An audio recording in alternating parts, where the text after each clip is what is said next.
Hello everyone. In this video, I'll show you exactly how to use SpotMe money on Chime so you can make purchases even when your balance is low.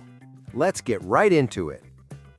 SpotMe is Chime's feature that lets you overdraw your account up to your approved limit, usually starting at $20 and can go up to $200 without any overdraft fees.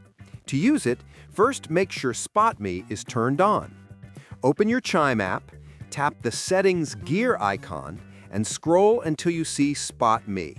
Toggle it on if it's off. Once SpotMe is active, you can use your Chime Visa debit card like normal. When you swipe your card for a purchase and your balance isn't enough, Chime automatically covers the rest up to your SpotMe limit. You can use it for in-store, online, or contactless payments, but not for things like ATM withdrawals or sending money through Pay Anyone. When your next deposit arrives, Chime will automatically deduct what you used from your balance. No interest or fees at all. And that's it.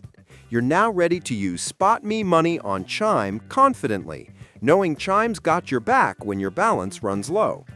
Subscribe the channel for more videos.